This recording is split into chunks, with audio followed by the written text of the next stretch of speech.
Los Angeles, the city of angels, is a vibrant, sprawling metropolis home to nearly 4 million people speaking more than 100 different languages. Ask any longtime Angelino, and they'll tell you how much the city has grown since a fateful moment 20 years ago.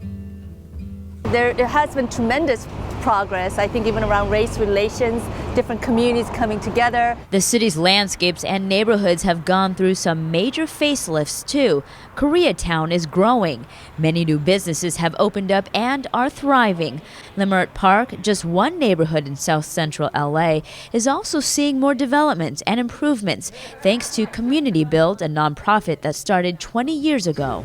Crime is down. It's much better, less violence now than it ever been since I've been here. The 44 years I've been here, the crime is down now. And so it's a much better neighborhood. You have more diversity in this neighborhood too. But we can't talk about the city's successes without remembering when LA was torn apart by violence and misunderstanding. On March 3, 1991, Rodney King was pulled over by LAPD officers driving under the influence.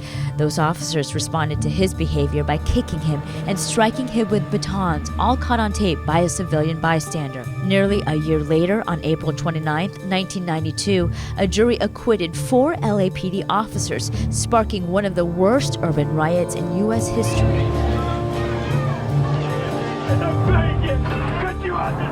And it underscored how fundamentally flawed the system of justice can sometimes be. Hours after the verdicts were read, hundreds of people gathered at this intersection, Florence and Normandy. They were looting, attacking vehicles and cars. Now, some say this intersection is the first spot where the LA riots began. All semblance of what I knew as life and the rules that we went by were gone. And the city was in utter chaos. They started breaking locks. They had packed up the gold jewelry and then the cash register and some of those valuable items and packed up and left. It happened fast and everybody was moving fast. The firefighters were working that day. A car pulled up alongside of one of our fire trucks, shot the driver in the head. I was watching the news, and I was just quite baffled. First of all, the fact that they kept on talking about the Black Korean conflict. I didn't know that such a conflict existed, and it seemed to continue to carry on in the news. So I was raised in a black home. I was raised in the African American culture, and that's very much a part of me as much as my Korean heritage.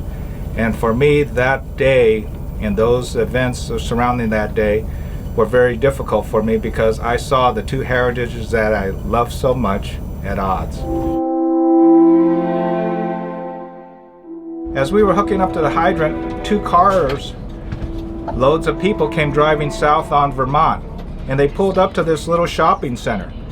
And at least 8, 9 people got out of these 2 cars, pulled out guns, and began shooting into the shopping center. We were right there and we hit the ground. The gentleman that owns the barber shop that's part of the building, he's an African American, and we were told that he stood guard in front of the building, basically telling people to leave the building alone, chasing them away. We pleaded to him to, hey, don't spare the businesses. They don't have anything in there worth taking. Within moments, Korean shop owners, while fire was still coming from these carloads of people, they came out and began shooting back. And we were listening to Radio Korea like everyone else. I think all the Koreans that were trying to keep up with the news. 우리가 만들어놨던 이 코리아타운이 완전히 없어진다.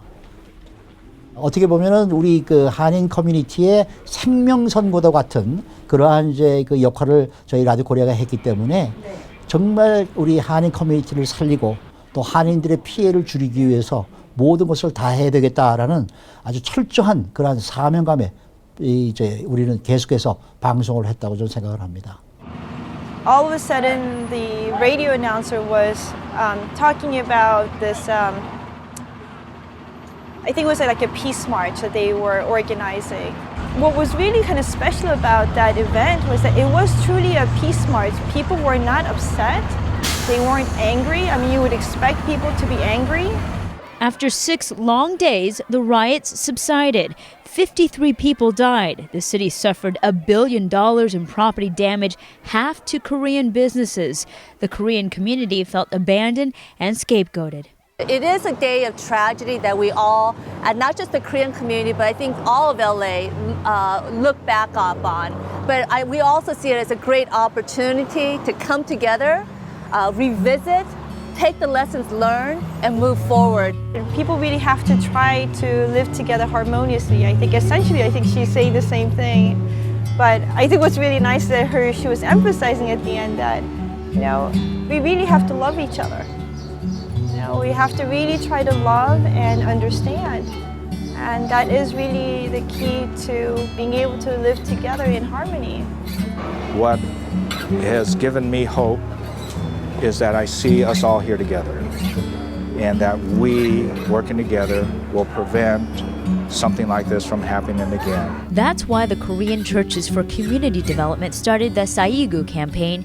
In Korean, it means 4 to 9. And the whole idea is that let's journey together with greater understanding. We choose not to allow things to worsen, but our job, in my view, is to cause resolution in the most constructive way possible. I think that's what's going on in Los Angeles.